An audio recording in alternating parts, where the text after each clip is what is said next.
하나님은 영이시니 예배하는 자가 영과 진리로 예배할지어다. 여러분 할렐루야. 여러분 환영합니다.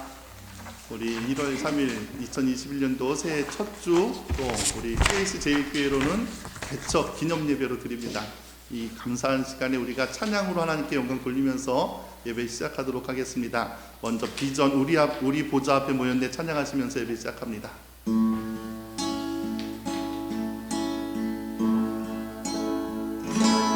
우리 보좌 앞에 모였네 함께 주를 찬양하며 하나님의 사랑 그 아들 주셨네 그의 피로 우린 구원 받았네 십자가에서 쏟으신 그 사랑 강같이 온 땅에 흘러 각 나라와 족속 백성 만원에서 구원 받고 주 경배 드리네 구원하시니 보좌에 앉으신 우리 하나님과 어린 양께 있도다 구원하시니 보좌에 앉으신 우리 하나님과 어린 양께 있도다. 다시 한번 합니다. 우리 보좌 앞에 모였네 함께 주를 찬양하며 하나님의 사랑 그 아들 주셨네 그의 피로 우린 구원 받았네 십자가에서 쏟으신 그 사랑 강같이 온 땅에 흘러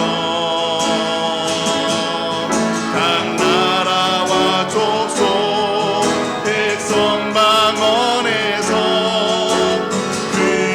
구원 받고 주 경배 드리네 구원하심이 보좌에 앉으신 우리 하나님과 어린 양께 있도다 구원하심이 보좌에 앉으신 우리 하나님과 어린 양께 있도다. 아멘. 우리에겐 소원이 하나 있네 주님 다시 오시 그날까지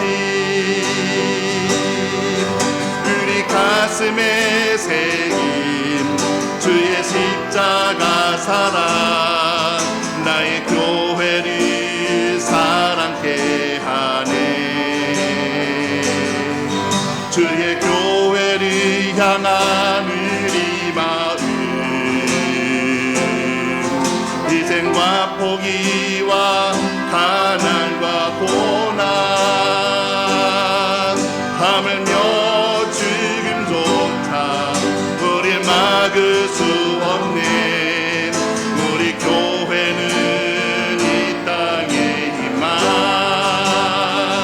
교회를 교회에게 예배를 예배되게 우리 사용하소서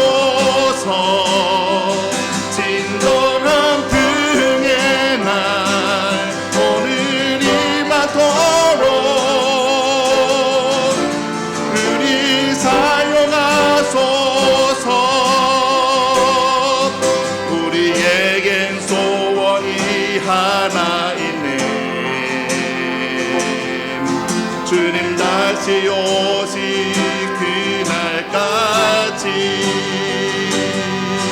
우리 가슴에 새긴 주의 십자가 사랑 나의 교회를 사랑케 하네. 주의 교회를 향한 우리 마음 희생과 포기와 가난과 고난 하물며 죽음조차 우리 막을 수 없네.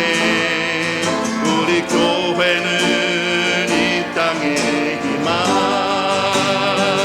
교회를 교회되게 예배 되게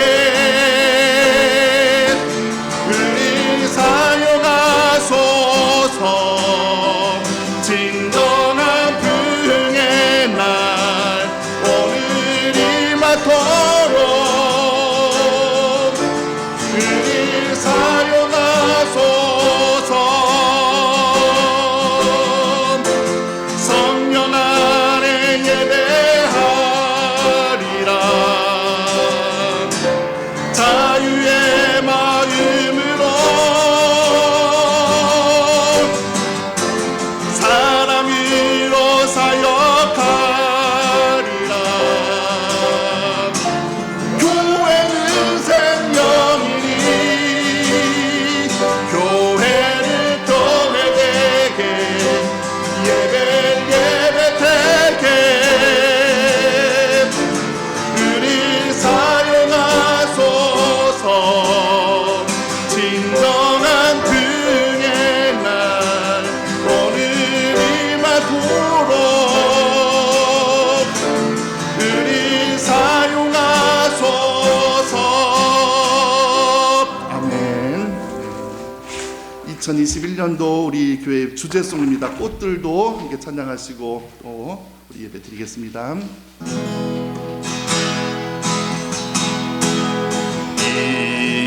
이곳에 생명샘 솟아나 눈물 골짝 지나갈 때에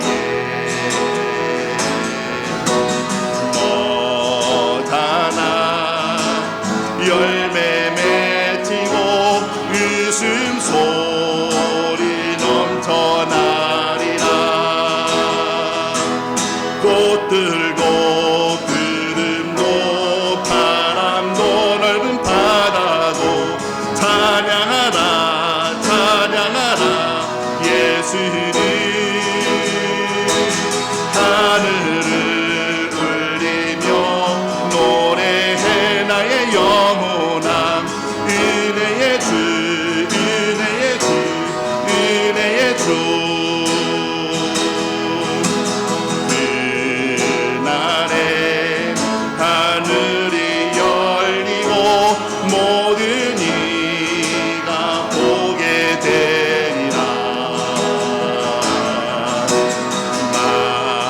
마침내 꽃들이 피고 영광에 그가 오시리라.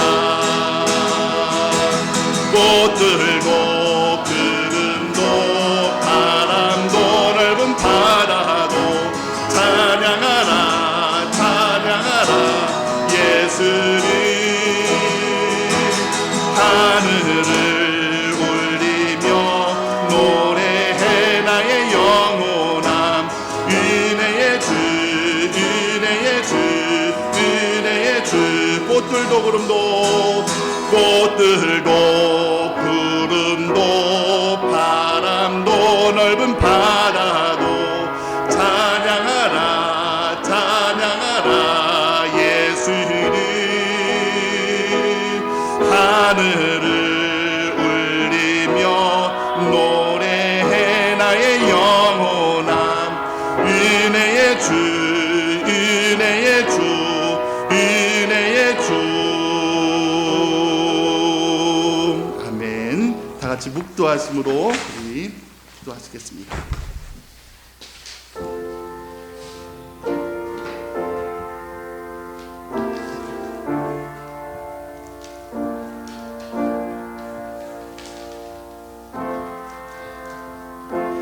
너희는 이전 일을 기억하지 말며 옛날 일을 생각하지 말라. 보라, 내가 새 일을 행하리니 이제 나타낼 것이라.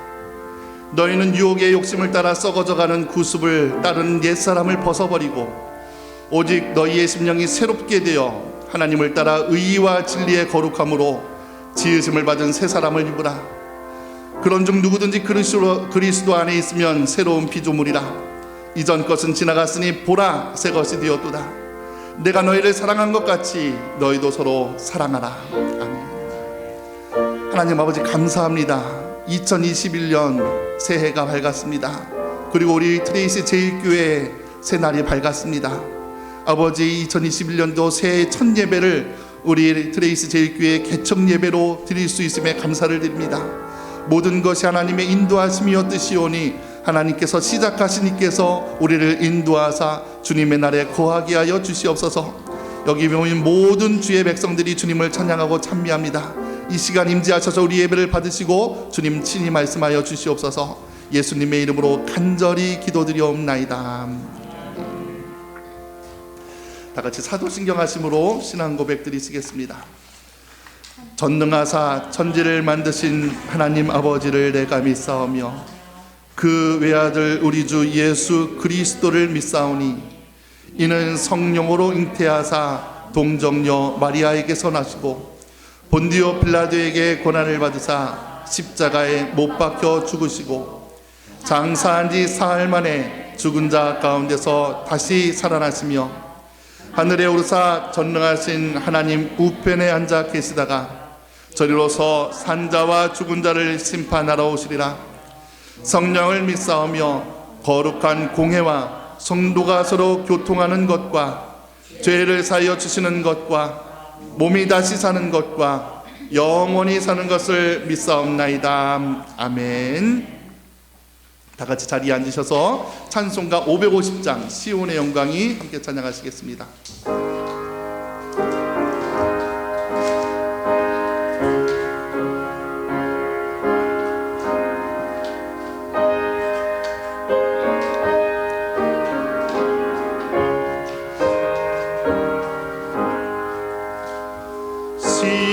시온의 영광이 빛나는 아침 어둡던 이 땅이 밝아오네.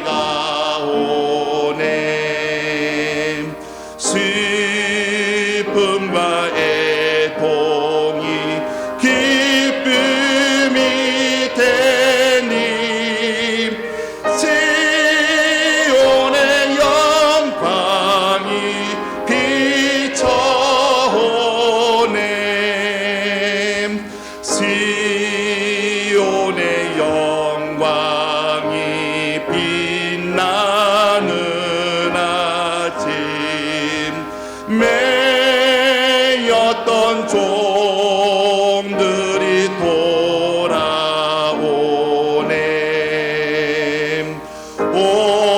오래전 선지자 꿈꾸던 복이 만민이 다 같이 누리겠네.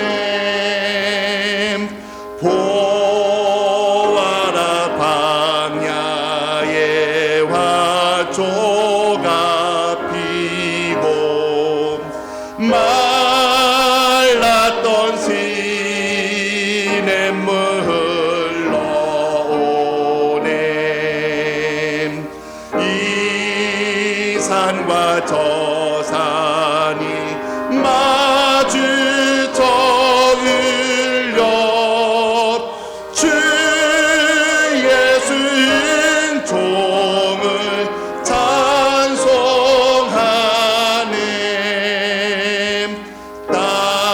땅들아 바다야 많은 섬들아 찬양을 주님께 드리어라. 싸움과 재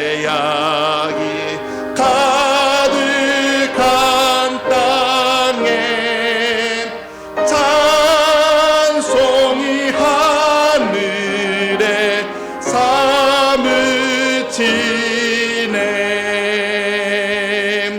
아멘.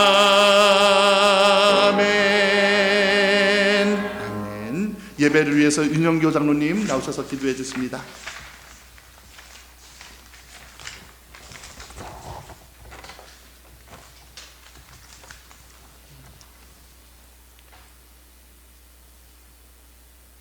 새해 첫 시간에 예배로 모이게 하신 하나님 아버지께 먼저 고개 숙여 감사를 드립니다.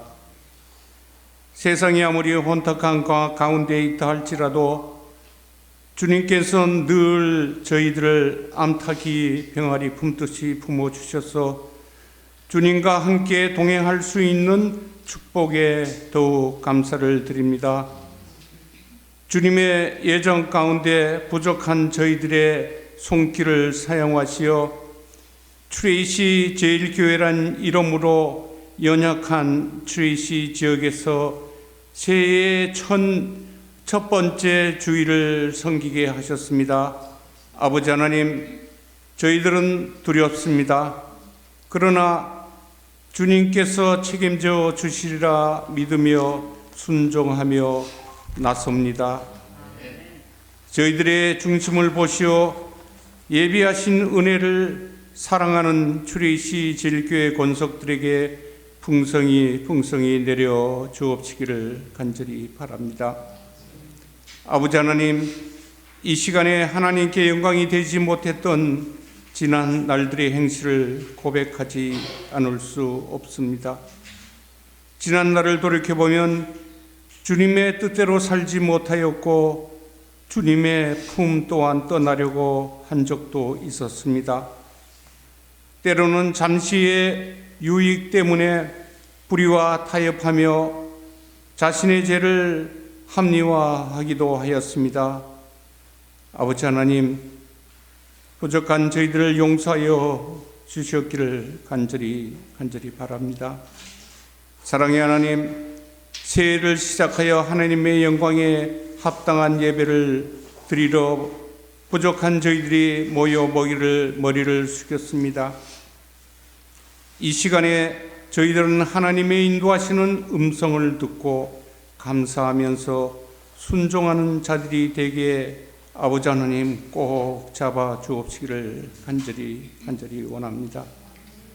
또한 오늘의 예배 시간을 통하여 금년 한 해 동안의 삶에 대한 결단의 경험을 할 수 있도록 간절히 원합니다.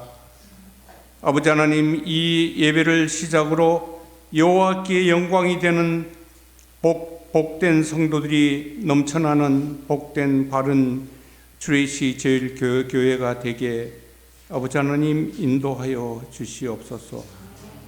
또한 예배 드릴 때 벅찬 간격과 하나님의 영을 이 자리에 충만하게 내려주시옵소서.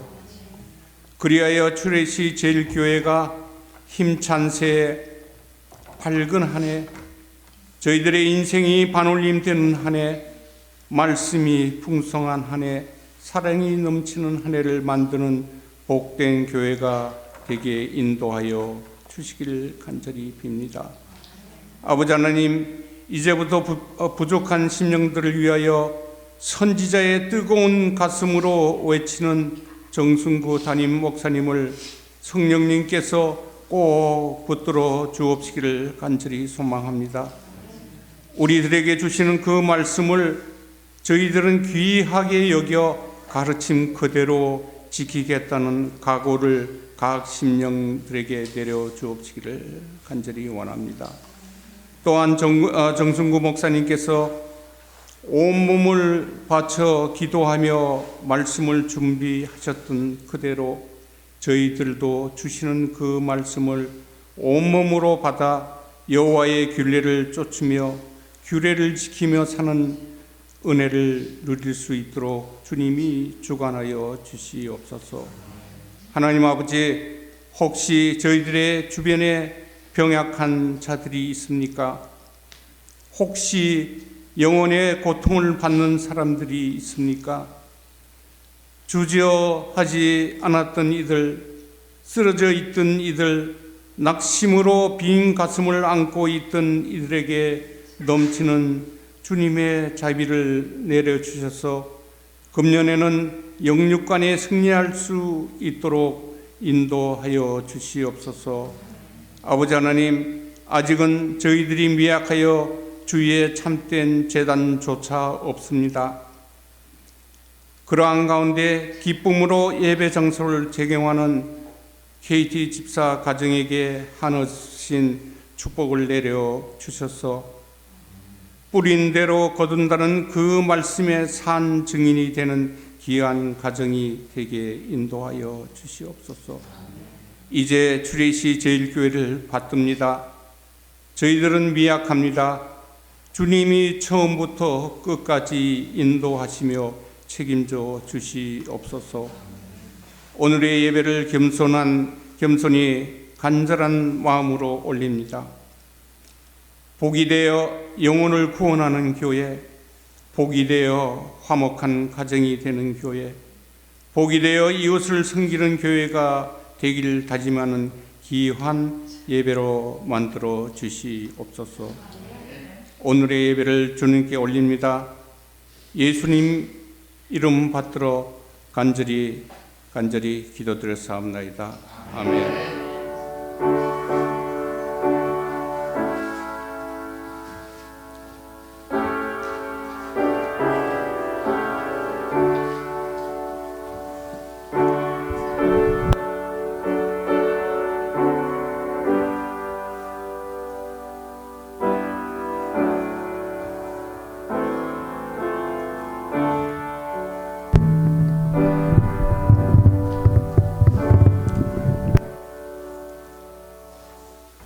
오늘 우리에게 주시는 하나님 말씀은요, 마가복음에서 보도록 합니다. 마가복음 11장 11절로 21절까지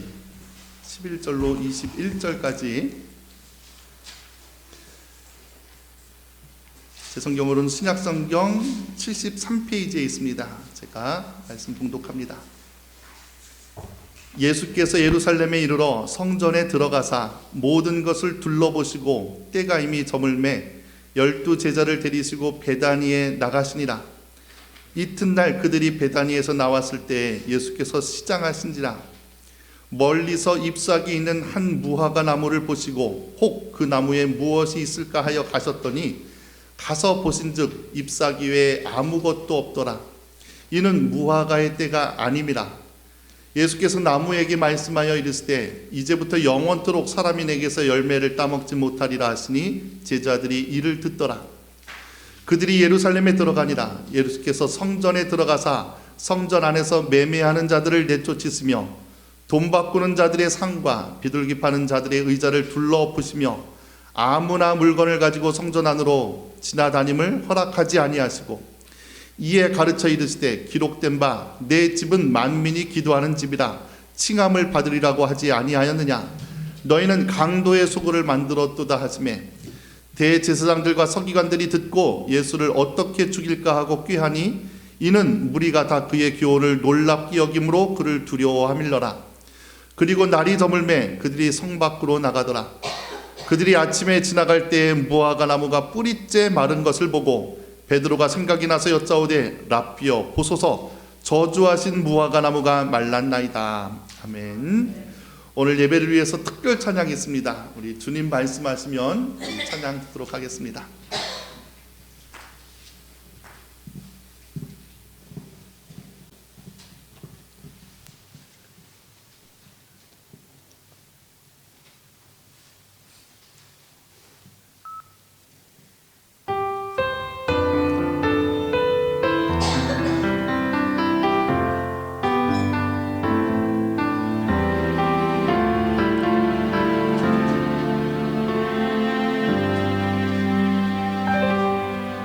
주님 말씀하시면 내가 나가리라. 주님 뜻이 아니면 내가 멈춰 서리다.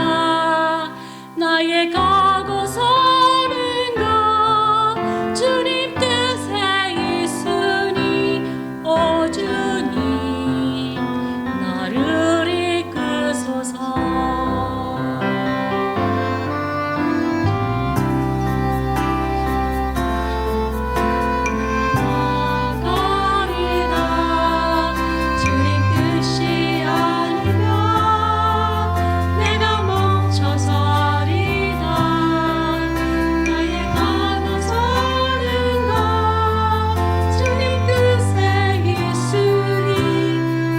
주님 나를 이끄소서 뜻하신 그곳에 나 있기 원합니다 이끄시는 대로 순종하며 살리니 연약한 내 영혼 떠나여 일어서서 주님 나라와 그 뜻을 위하여 오 주님 나를 이끄소서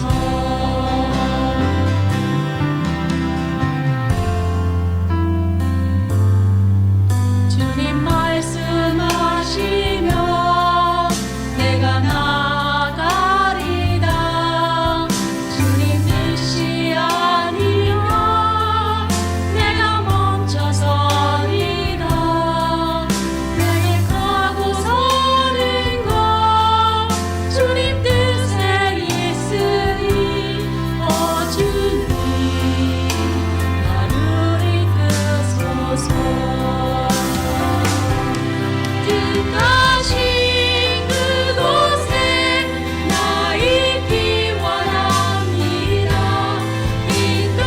이끄시는 대로 순종하며 살리니 연약한 내 영혼 떠나여 일어서서 주님 나라와 그 뜻을 위하여 뜻하신 그곳에 나 있기 원합니다 이끄시는 대로 순종하며 살리니 연약한 내 영혼 떠나여 일어서서 주님 나라와 그 뜻을 위하여 오 주님 나를 이끄소서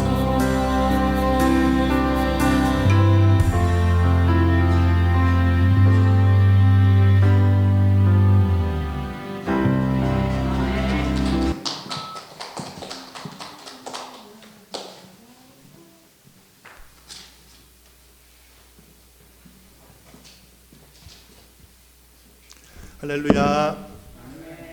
자, 우리 잠시 헌금을 위해서 기도하시고 말씀 듣도록 하겠습니다. 하나님 아버지 감사합니다. 주님 전에 나올 적에 정말로 우리가 빈손으로 나오지 아니하고 우리 마음과 뜻과 정성을 또한 우리가 물질로 삶으로 주님을 높일 수 있음에 감사를 드립니다. 아버지 정말로 우리가 주님 앞에 드리는 것이 아버지 주님 앞에 어떠한 유익이 아버지 주님의 그 은혜에 비하면 어떠한 도움이 될 수 있습니까? 단지 주님의 그 구원하신 능력에 우리는 감사할 뿐입니다. 아버지 그러나 드리는 손길 위에 축복하여 주셔서 하나님 앞에 믿음을 드릴 적에 하나님께서 우리의 삶을 인도하여 주시옵시고 여호와는 나의 목자시니 내가 부족함이 없으리로라 말씀하신 그 다윗의 고백처럼 우리 삶에 주님이 목자 되셔서 부족함 없는 삶을 살아갈 수 있도록 도와주시옵소서. 시작하는 교회 위에 축복하여 주셔서 주님이 주인 되신 교회가 얼마나 온전하고 풍성한 교회인지를 세상에 증거할 수 있는 아름다운 교회 되게 하여 주시옵소서. 예수님의 이름으로 간절히 기도드리옵나이다. 아멘. 마가복음 11장은요 처음 시작이 어떻게 되냐면 예수님께서 예루살렘의 왕으로서 입성하는 데서부터 시작이 됩니다. 그리고 이제 예수님께서 예루살렘에 입성하셔서 처음에 예루살렘 성전에 갔다가 중간에 오늘 우리가 다룬 그리고 베다니에 이제 가셔서 주무시고 아침이 되면 또 예루살렘에 들어와서 성전에 가셨다가 또 밤이 되면 베다니에 가셨다 주무시고 그리고 그 중간에 오늘 우리가 다룰 무화과 나무에 대한 사건이 나옵니다. 그리고 이 사건을 전후해서 예루살렘 성전에서의 사건이 나오지요. 그래서 마가복음 11장 11절에 보면은요, 예수께서 예루살렘에 이르러 성전에 들어가사 모든 것을 둘러보시고 때가 이미 저물매 12 제자를 데리시고 베다니에 나가시니라 이렇게 얘기합니다. 예수님께서 예루살렘의 왕으로 입성하시고 또 예루살렘 성전에 가셨다가 밤이 되면 12제자를 데리시고 베다니에 가십니다. 베다니는 예루살렘의 인근에 있는 아주 그냥 조그만 마을이로 그 뜻이 가난한 자들의 마을입니다. 가난한 자의 집이라는 뜻으로 예루살렘에서부터 약간 남동쪽으로 좀 이렇게 3km 정도 떨어져 있는 예루살렘 바깥의 마을입니다. 지금으로 치면 서울의 바깥에 있는 달동네 정도 이렇게 되는 것이 지금 베다니입니다. 그런데 이 베다니에는 누가 살고 있냐면 우리가 잘 알다시피 예수님의 그 친한 그 나사로와 그리고 마르다와 마리아가 그 베다니에 자리를 잡고 살고 있었죠. 그리고 예수님께서 예루살렘의 왕으로 입성하셔서 성전에 가셨다가 밤이 되면 꼭 이 베다니에 와서 주무셨던 것입니다. 그래서 이 가난한 자의 동네이기 때문에 예수님께서 혼자 가신 것도 아니고 12명의 제자를 데리고 가셨다 보니까는 그 집에서 뭘 대접했겠습니까? 그러니까 아침이 일찍 되면 그냥 식사를 안 하시고 이렇게 일찍 나올 수밖에 없었던 것이죠. 그래서 그 이른 아침에 나오시지 않았더니 12절에 보니까는 베다니에서 나왔을 적에 예수님께서 시장하신지라 이렇게 됩니다. 시장하셨다 이렇게 되지요. 그리고 이제 길을 나서면서 무화과 나무를 바라보면서 거기 열매가 있나 보셨다가 열매가 없으니까 그것을 저주하는 내용이 나옵니다. 왜 예수님께서 예루살렘의 왕으로 입성하셨는데 예루살렘에서 거처를 정하지 못하시고 베다니에로 가서 주무셨어야 됐습니까? 예루살렘 성전은 바로 하나님의 전이지 않습니까?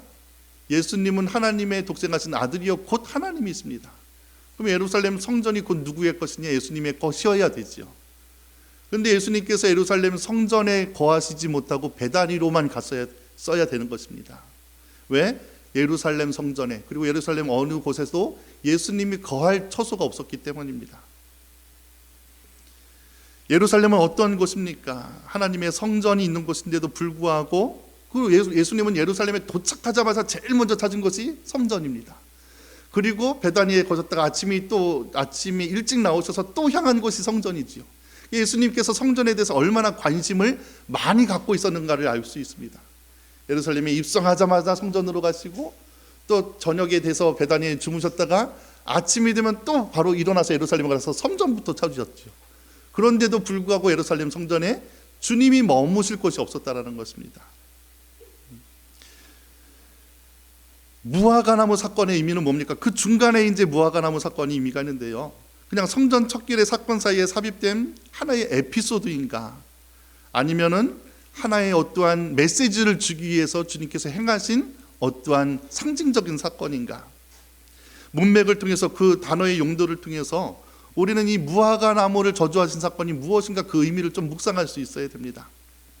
당시 무화과나무는요 이스라엘에서 가장 흔한 나무였습니다. 그러니까 이스라엘에 우리나라 하면은 무궁화 아니면 소나무 이렇게 얘기하듯이 이스라엘 하면은 무화과나무가 이스라엘을 상징하는 나무입니다.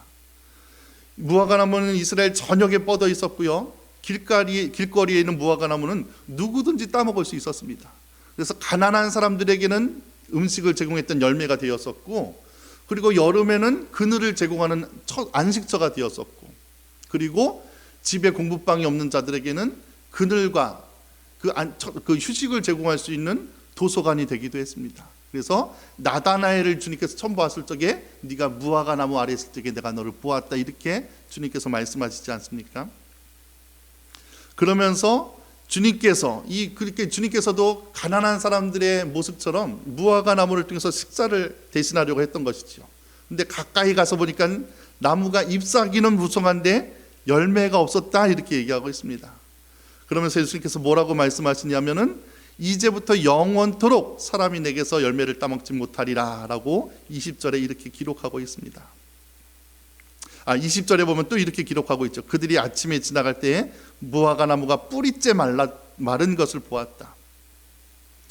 그러니까 예수님이 저주하신 이 무화과 나무는 잎만 시들해지고 줄기만 마른 것이 아니라 아주 뿌리째 통째로 말랐다는 것이죠. 그러면 예수님께서 시장하셔서 무화과 나무의 열매를 좀 먹으셔서 끼니를 채우려고 했는데 그 열매가 없으니까 주님께서 아유 배고픈데 이놈의 무화과 나무 그냥 말라버려라 그렇게 저주하신 내용인가? 우리가 예수님의 성품을 보면은 예수님께서 아무렇게나 그렇게 저주하지 않지 않습니까? 특별히 예수님께서 공생애를 시작하실 적에 40일을 금식하셔서 줄였을 때에도 사탄이 와서 이 돌로 떡을 만들어 먹으십시오 했을 적에 뭐라고 얘기했습니까? 그렇게 줄였을 때에도 사람이 떡으로만 사는 것이 아니요 하나님의 입에서 나오는 모든 말씀으로 살 것이니라 라고 하면서 그 유혹을 이겼던 분입니다. 예수님의 말씀은요, 감정을 위해서 하시는 말씀이 아니라 하나님의 뜻대로 하신 말씀이죠. 그러니까 무화과 나무를 저주하신 사건도요, 내가 배고픈데 열매 없어 그러면서 그냥 엄격결에 성질대로 저주하신 것이 아니라는 것입니다.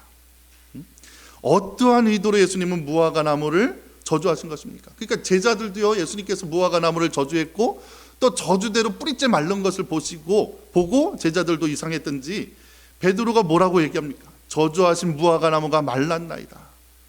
마태복음에 보니까 이 구절을 조금 더 이렇게 생생하게 어찌하여 무화과 나무가 말랐나이까 라고 하면서 주님께 오히려 질문하듯이 그렇게 의문스럽게 베드로가 묻고 있는 것입니다. 왜? 평소 같으면 예수님께서 누구를 저주하거나 또 하나도 귀하게 여기시지 그렇게 저주하시는 분이 아니었기 때문이죠.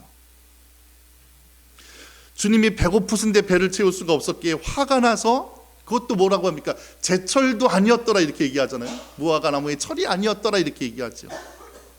그러니까 예수님은 단순히 육적인 문제, 육신의 배고픔의 문제 때문에 무화과 나무를 저주하신 것이 아닙니다. 결론적으로 얘기하면 뭐 때문에 한 겁니까? 열매가 없었다라고 얘기하는 것이죠. 열매가 없었기 때문이다. 배가 고파서 저주하신 것이 아니라, 그러니까 내 연약함 때문에 저주하신 것이 아니라 무화과 나무에 있어야 될 열매가 없었다라는 것이죠. 그런데 우리가 이거를 문자적으로 보면은 무화과 나무의 때가 아니니까 당연히 열매가 없지 않습니까? 이렇게 얘기해야 되는데, 그럼 무화과 나무를 저주하고 열매를 없었다는 것은 도대체 무슨 의미입니까? 그래서 이 무화과 나무 사건을 전후로 등장하는 것이 예루살렘 성전 사건이 나오는 것이죠. 그리고 실제로 우리는 이거를 연결시키지 못하지만 유대인들에게, 이스라엘 민족들에게 이 무화과 나무는 이게 이스라엘 백성을 상징하는 나무이기도 하고 동시에 예루살렘 성전을 상징하는 그러한 상징물이기도 합니다. 그래서 그 성전 전화 사건을 통해서 예루살렘 성전 그 이면에 사리 사욕을 탐하고 욕망에 눈먼 제사장들, 서기관들, 그리고 장사치들, 환전상들이 가득했던 거룩한 성전을 더럽히고 그런 것을 청소하는 사건이 이 무화과 나무 사건과 곧 이어지는 사건이라는 것이죠. 그러니까 무화과 나무를 저주하는 사건은 잎사귀만 풍성하고 열매가 없는 곧 예루살렘 성전을 저주하는 사건이기도 하라는 것입니다. 여러분, 성전이 왜 더러워지게 됐습니까? 이것도 처음부터 더러워진 것이 아닙니다. 처음에는 아주 선한 의도였기 때문이겠죠.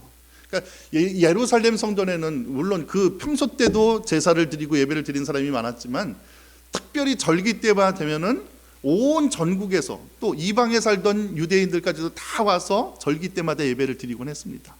그러니까 우리가 지금으로 추산하면은 100만 명 이상이 모여서 그 절기를 지냈다 이렇게까지 얘기하고 있습니다. 그런데 이스라엘 그 제사에서 빼놓을 수 없는 것이 무엇입니까? 바로 예물이지요. 다 예물을 들고 와야 됩니다. 그리고 특별히 이 예루살렘 성전에서 예배를 드릴 때는 그 출입할 적에 성전세를 내야만 됐습니다. 그런데 성전세는 무엇로만 납부를 해야 되냐면 세겔이라는 화폐 단위로 납부를 했어야만 됐습니다. 그 전국에 있는 화폐 단위가 우리처럼 통일되어 있었던 것이 아니라 다 이렇게 지역마다 화폐 기준이 다르고 그랬는데 예루살렘 성전에서 헌금을 드릴 때는 이 세겔로 환전해서 성전세를 내야만 됐습니다. 그리고 또 이제 먼 데서부터 재물을 가지고 어린 양이라든지 뭐 소라든지 송아지라든지 데리고 오면은 그 먼 기간 동안 얼마나 또 상하겠습니까? 그러니까 자기가 온 그 예물을 재물을 예루살렘 성전에서 교환하여서 거룩하고 흠없는 예물로 드리게끔 이거 했던 것이 이제 성전에서 환전상들이 그리고 재물을 바꿔주는 사람들이 등장하게 된 계기입니다. 그러니까 온전한 예배를 위해서 돕기 위해서 이런 것들이 생긴 것이죠. 그런데 생각해 보십시오. 절기가 6월절만 있는 것이 아니라 초막절 뭐 이러한 모든 절기에 100만 명 이상의 사람이 모이는데 환전을 해주고 재물을 바꿔주고 하는 거니까 이것이 시간이 지나면서 어마어마한 이제는 수단이 된 것입니다. 거기에서 이 하나의 그 장사하는 구역을 내기 위해서 로비가 시작되겠죠. 그리고 성전에서 일하는 제사장들과 결탁하게 되겠죠. 그러면서 이것이 어마어마한 비리와 기득권 싸움으로 이득을 위한 장사치들로 넘쳐날 수밖에 없었던 것입니다. 그러니까 예수님께서는 그러한 성전을 보시면서 장사하는 자들을 내보내면서 내 집은 만민이 기도하는 집이다 라고 하면서 성전 사건, 척결 사건을 행하시게 되는 것입니다. 그리고 이것이 바로 예루살렘 성전일 뿐만 아니라 이스라엘의 영적인 상태임을 보여주고 있는 것입니다. 뭡니까? 잎사귀는 무성한데 열매가 없다라는 것이죠. 그래서 예수님께서는 이 예루살렘 성전을 상징하는 무화과 나무를 저주하는 것을 통해서 예수님이 찾으시는 열매가 무엇인지, 그리고 잎사귀는 무엇인지에 대해서 제자들에게 보여주고 싶으신 것입니다. 이와 같은 심판의 메시지, 그래서 열매가 없으면 말라버릴 것이다는 경고의 말씀을 주시죠.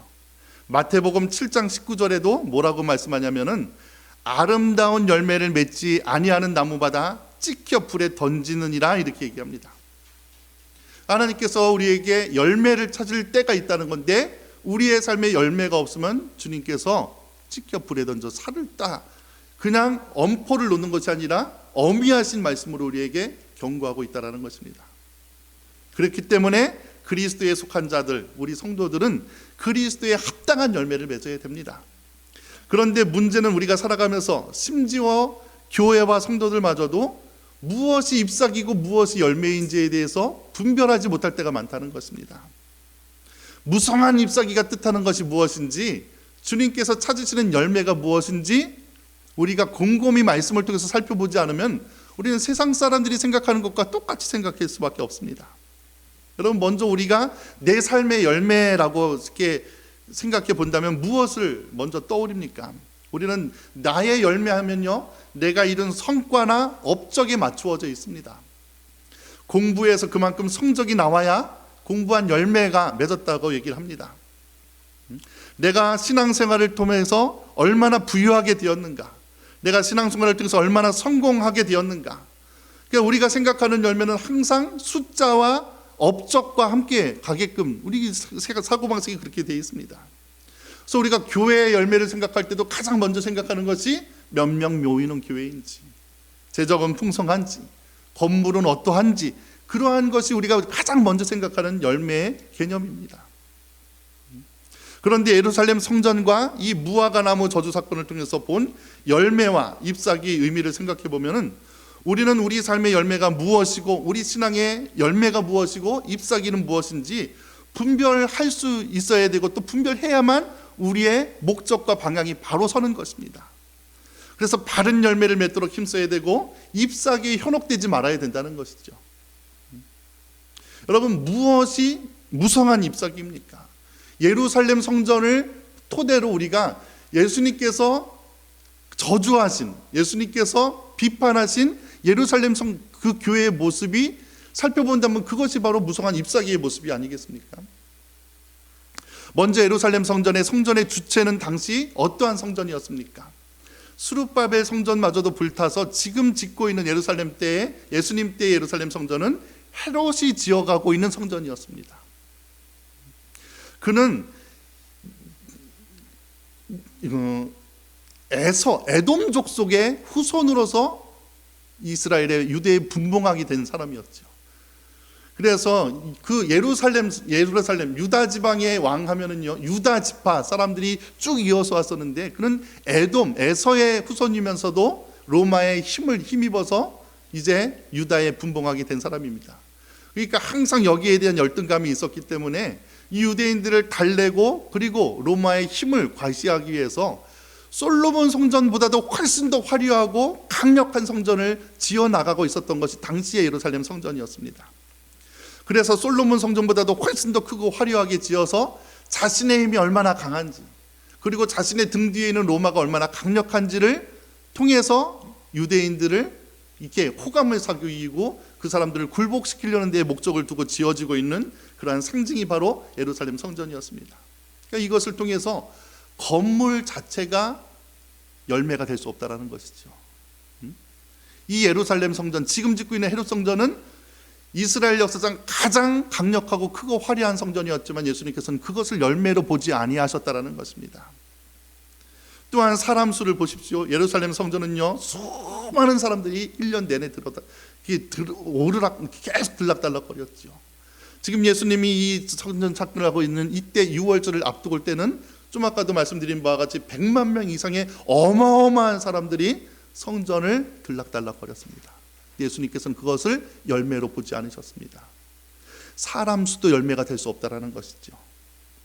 그리고 그곳은 수입이 넘쳐났죠. 지금 예수님께서 그 수입을 얻으려는 자 내쫓이지 않습니까? 장자치들을 향을 뒤엎어 버리십니다.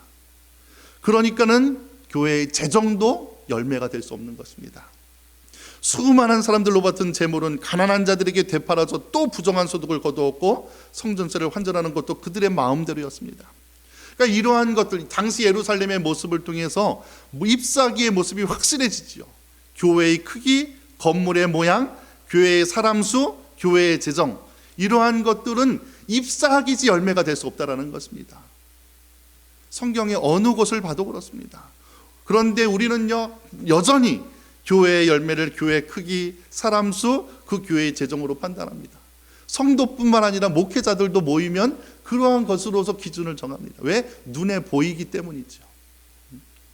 그래서 자꾸 저도 목회를 하면서, 수없이 목회를 하면서 이것 때문에 비교 당할 때, 이것으로 인해서 내가 스스로 비교하고 있을 적에 제 연약함이, 제 신앙이 점점 넘어지는 것을 느낄 수가 있었습니다.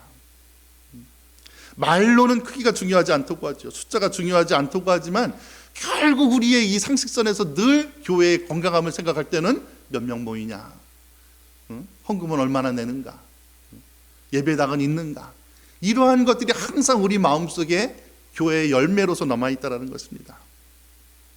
그렇기 때문에 늘 딜레마에 빠지고 그것에 만족이 없을 때는 늘 불안하고 낙심되며 남들로부터도 스스로도 고민하지 않을 수가 없습니다.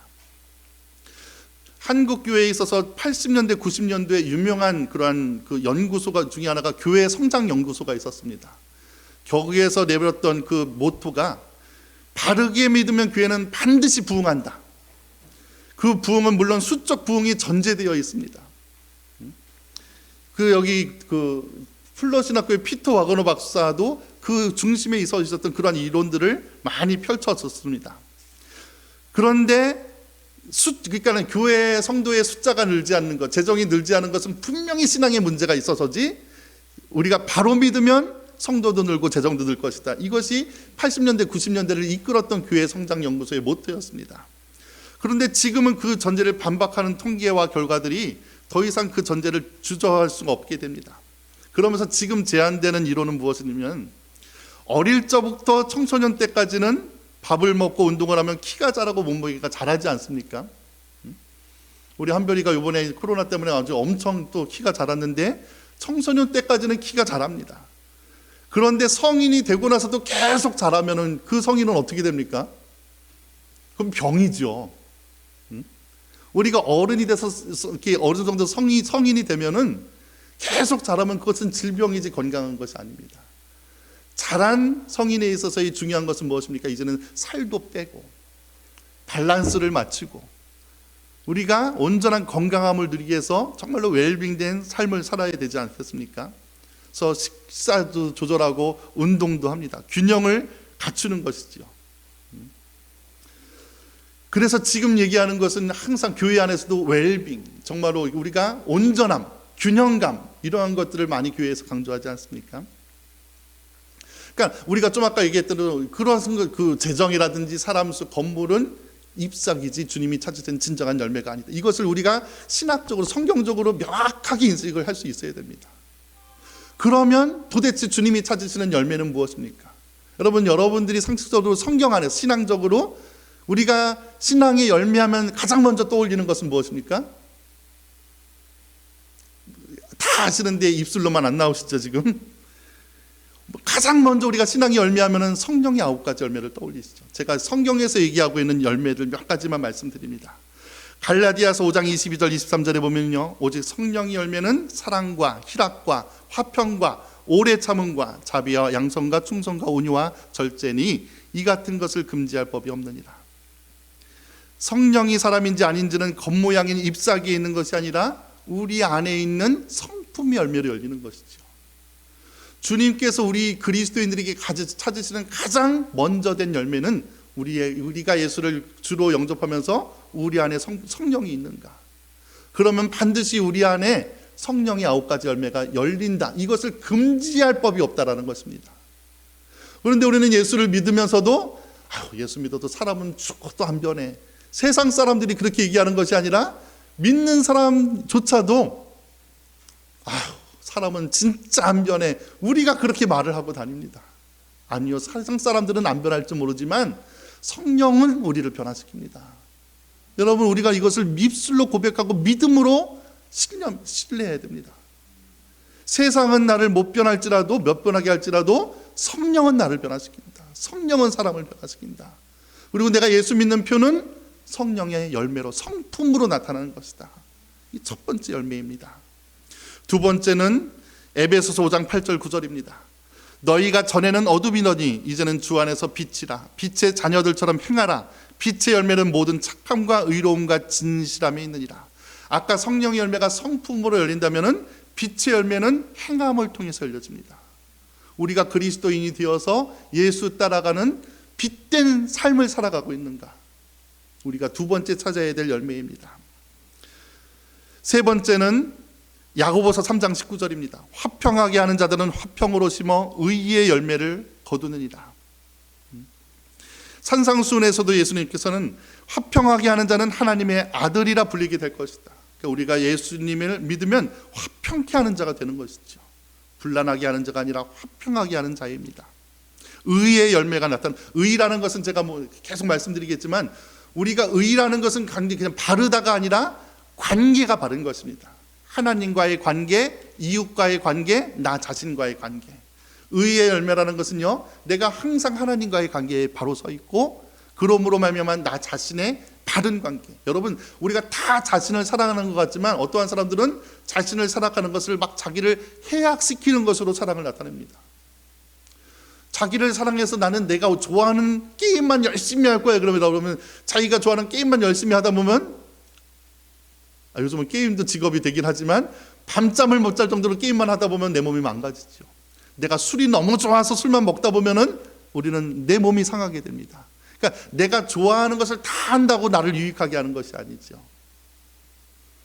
그래서 우리가 정말로 의의 열매, 나와의 관계가 바른 것은 나한테 유익할 수 있도록, 부모가 자녀를 사랑하는데 너무 사랑해서 자녀가 그릇되게 나간다면 그 사랑은 바른 사랑이 아니지 않습니까?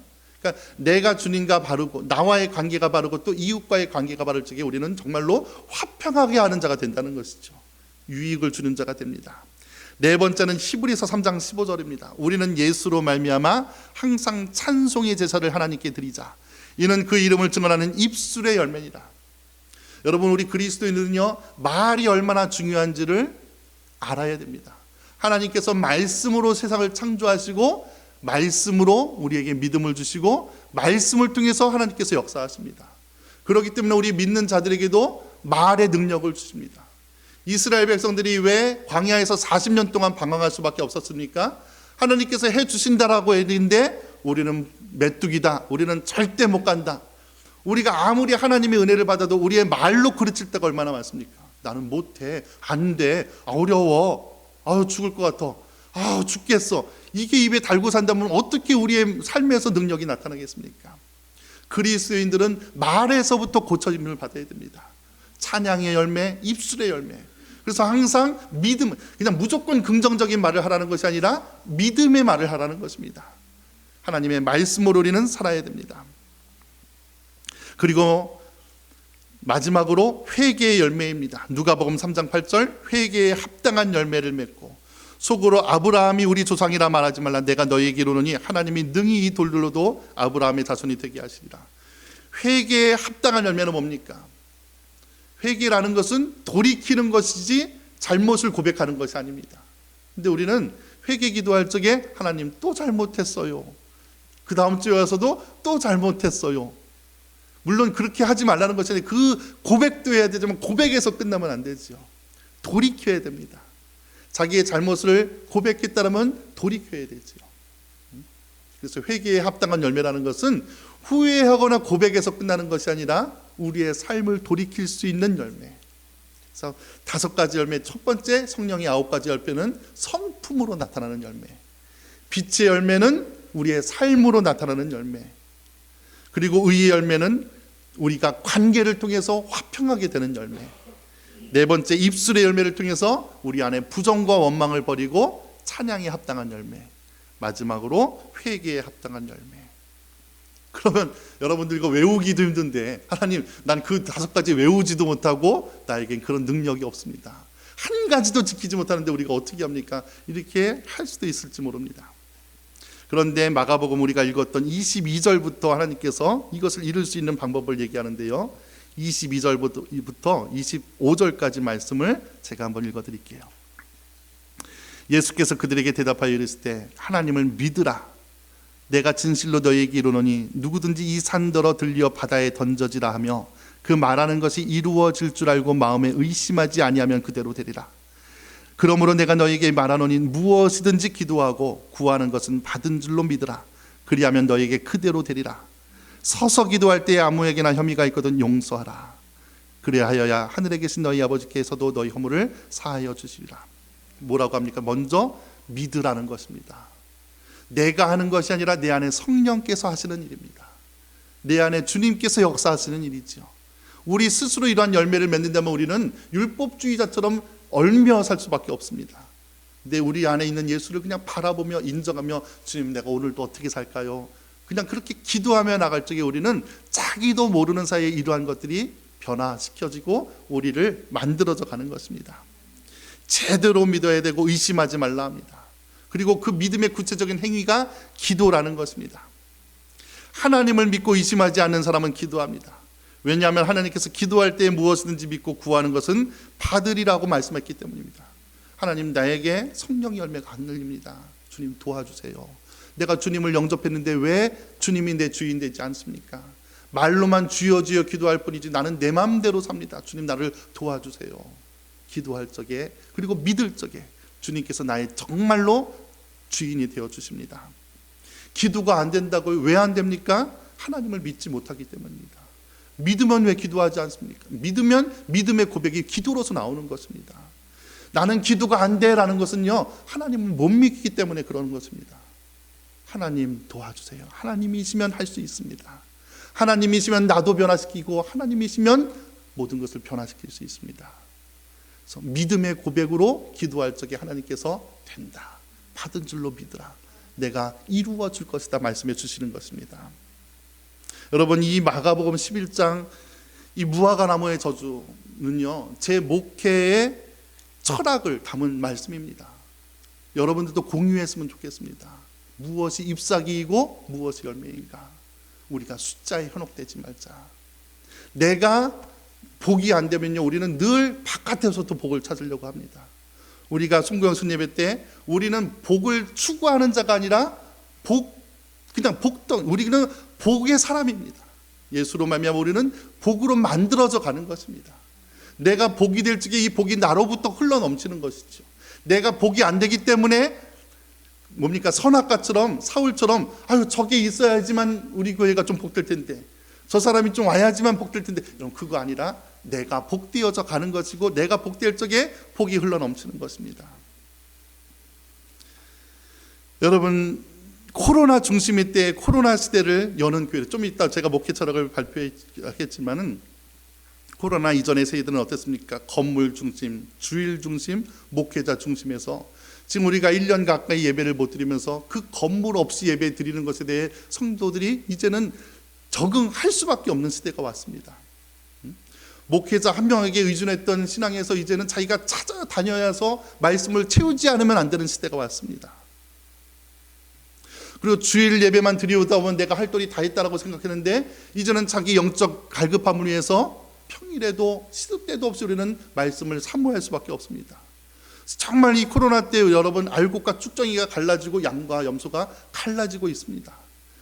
그냥 남들 따라서 왔다 갔다 하는 사람들은 이 시기를 통해서 신앙을 잃어버릴 수밖에 없는 것이고, 정말로 주님이 내 안에 있는 사람들은 교회가 건물이 어떠한 코로나가 어떻게 되든지 간에 주님을 더 갈급히 사모하면서 주님을 찾을 수밖에 없는 시대입니다. 그래서 제가 이 트레이스 제일교회를 이렇게 기도하면서 가장 하고 싶은 것은 성도 개인이 교회가 되는 교회가 되기를 원한다. 여러분, 성도 자신이 교회가 된다는 것은 무엇입니까? 교회는요, 예수님께서 어떻게 세우시냐면 마태복음 16장 18절에 너는 베드로다. 내가 이 반석 위에 내 교회를 세우리니 음부의 권세가 이기지 못하리라. 그래서 이 반석 위에 교회를 세운 것이지 않습니까? 카톨릭은요, 이 반석을 뭘로 해석하냐면 이 반석 자체가 베드로다. 그렇기 때문에 베드로 위에 세워진 것이 교회다. 그렇기 때문에 교황권을 가장 우선시하는 것이죠. 그래서 카톨릭이 나온 것입니다. 그런데 우리 개신교는 이 반석을 뭘로 해석합니까? 이 반석은 내 주는 그리스도시요 하나님의 아들이시라는 이 신앙 고백에서 찾는 것입니다. 그러니까 교회는 무엇 위에 세워진 것입니까? 주는 나의 주님이십니다. 주님은 하나님이십니다. 이 고백 위에 세워진 것이 교회입니다. 그리고 이 고백이 바로 반석이지요. 마태복음 7장 24절 27절에 보면요, 반석 위에 집을 지은 자와 모래 위에 집을 지은 자의 사건이 나오지 않습니까?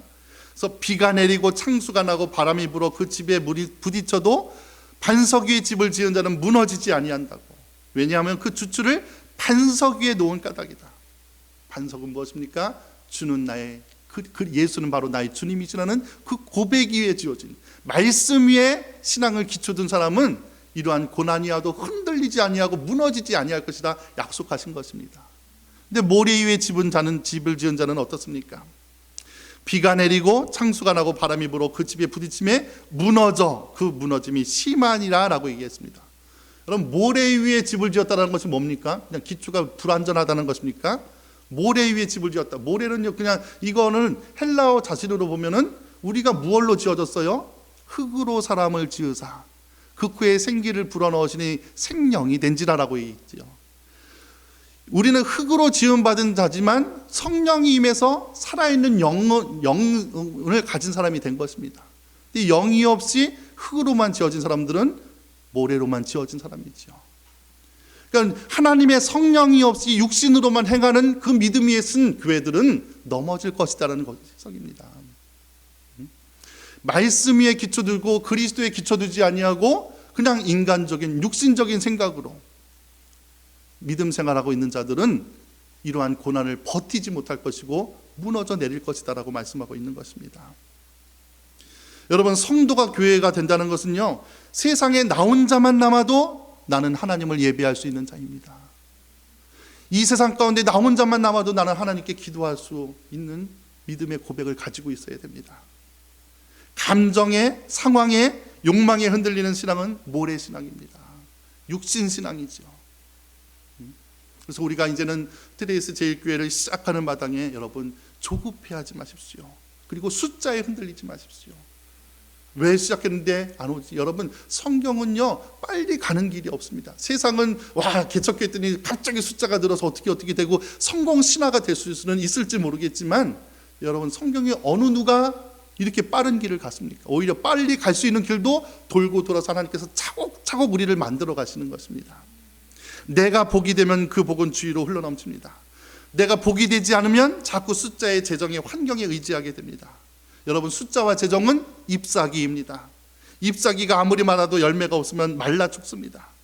열매는 성령의 9가지 성품의 열매요, 빛이 되는 삶의 열매요, 우리 입술의 원망과 불평이 아닌 찬양의 열매요, 그리고 회개에 합당한 삶을 사는 회개의 열매입니다. 여러분, 이 열매를 기억하면서 열매 맺는 교회가 되기를 원합니다. 열매 맺는 성도들이 되기를 원합니다. 우리가 함께 찬양하실 적에 이런 교회가 되게 하소서 함께 찬양하면서 정말로 주님 열매 맺는 교회, 이런 교회가 되게 하여 주시옵소서 기도하는 마음으로 함께 찬양하도록 하겠습니다.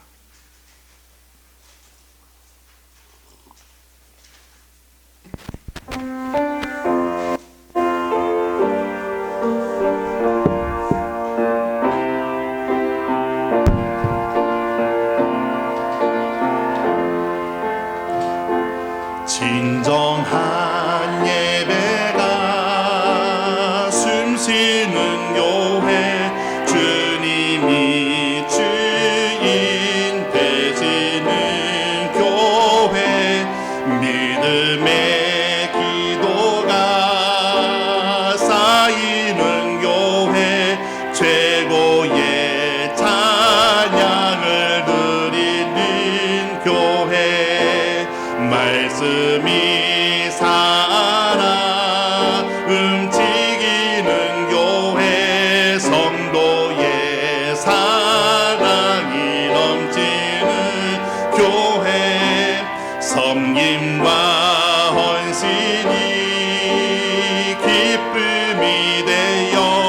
열매 맺는 아름다운 교회 주님의 마음 담아 주님의 마음 닮아서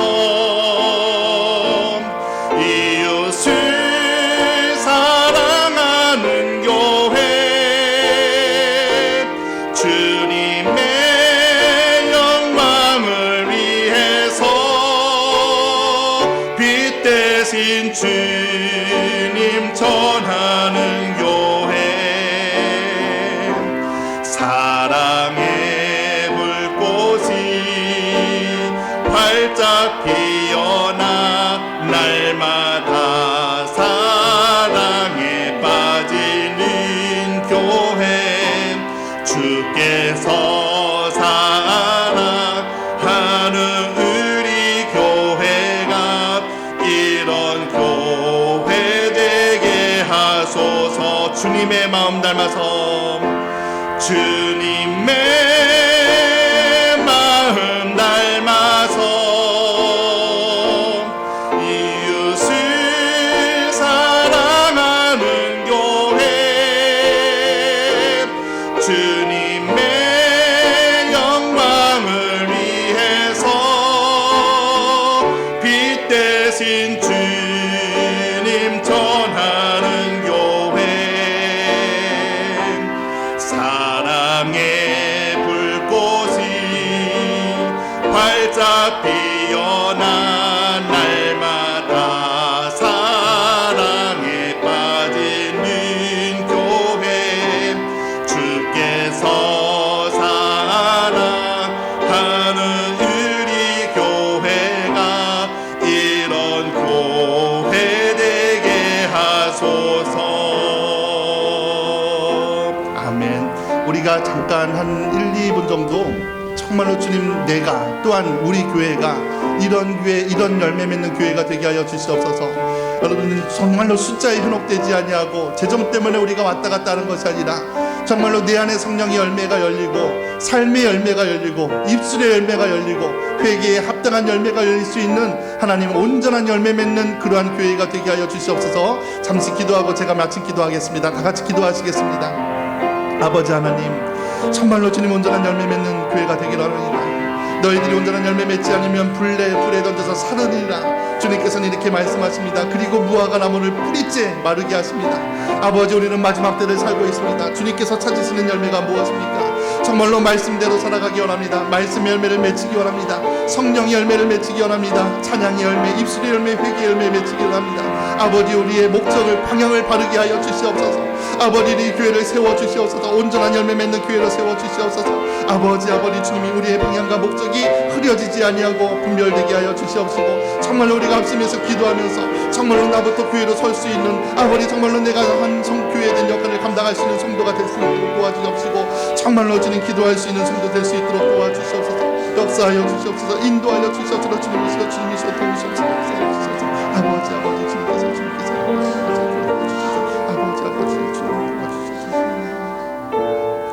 아버지 하나님 정말로 2021년도 코로나를 보내면서 우리는 새로운 교회 새 트레이스 제일교회를 시작합니다. 마지막 때에 정말로 주님 내가 믿음을 보겠느냐 말씀하시면서 양과 염소를 가르치고 알곡과 쭉정이를 가르치는 이러한 시대를 우리는 살고 있습니다. 아버지 주님이 찾으시는 열매가 무엇인지 그리고 잎사귀가 무엇인지 오늘 말씀을 통해서 우리가 나누었습니다. 흔들리지 않게 하여 주시옵소서. 분별하게 하여 주시옵소서. 무엇보다도 복으로 살아갈 수 있는 우리 트레이시 제일교회 성도님들 되게 하여 주시옵소서. 하나님 우리가 합당한 열매 맺을 수 있는 교회와 성도 되게 하여 주시옵소서. 예수님의 이름으로 간절히 기도드리옵나이다. 아멘. 아멘. 감사합니다. 2021년 새해 첫 주 트레이시 제일교회 또 개척 예배를 허락하신 하나님께 정말로 감사와 찬양과 영광을 올려드립니다. 더불어 함께하신 모든 성도님들께 감사를 드립니다. 트레이시 제일교회 유튜브가 개설되었는데 여러분 아시죠? 트레이시 제일교회로 검색하셔서 구독 버튼을 클릭하시면 여러분들 새로운 설교가 뜰 때마다 알림이 가고 또 제가 단체 카톡을 통해서도 보여드립니다. 이번 돌아오는 주일 화요일부터 이제 새벽 아침 묵상을 시작하는데요. 아침 묵상은 화요일부터 토요일까지 유튜브 채널을 통해서 업로드되고 제가 7시에 맞춰서 업로드를 할 것입니다. 그래서 카톡을 통해서도 보내드리게요. 그리고 말씀으로 하루를 시작하시는 성도님들 되시기를 축복합니다. 그래서 아침 묵상 제가 기도하는 가운데 첫 묵상을 그러니까 새벽 아침 묵상은 제가 쭉 강해 설교를 할 거거든요. 그래서 첫 성경으로 잡은 것이 여호수아입니다. 그 이유는 제가 여러분 그 화요일 날 말씀드리도록 하겠습니다. 화요일 설교를 꼭 들어주시기 바랍니다. 예배 후에 등록 카드를 제출해 주시고요. 오늘 그 친교 이후에 모든 성도님들과 함께 2021년 목회 비전을 나누도록 하겠습니다. 그리고 우리 두 분의 권사님께서 오늘 예배에 함께 해주셨는데 여러분 환영해 주시고요. 감사합니다. 한 분은 저의 미국 어머니십니다. 저희 이모님이십니다.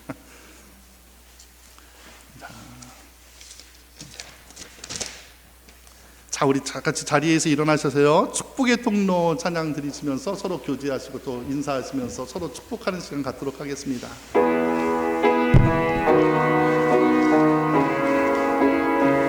학생들도 일어나고 당신은 하나님의 언약 안에 있는 축복의 통로 당신은 하나님의 언약 안에 있는 축복의 통로 당신을 통하여서 열방이 주께 돌아오게 되리. 한 번 더 찬양합니다. 당신은 하나님의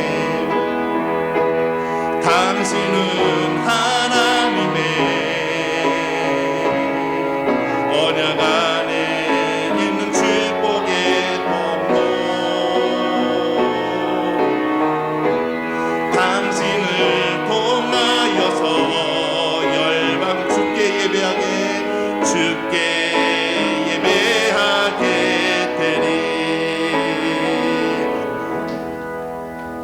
이제는 우리를 구원하신 예수 그리스도의 한량없는 은혜와 하늘 아버지의 극진하신 사랑과 오늘 우리의 심령에 임하여서 우리에게 합당한 열매를 맺게 하시는 성령님의 감동감화 역사하심이 2021년도 새로운 세대를 맞이하는 우리 트레이스 제일교회 모든 성령님들 머리 위에 그 가정 위에 이 예배에 참여한 모든 성령님들의 그 행하시는 일들 위에 영원토록 함께 하시기를 간절히 축원하옵나이다.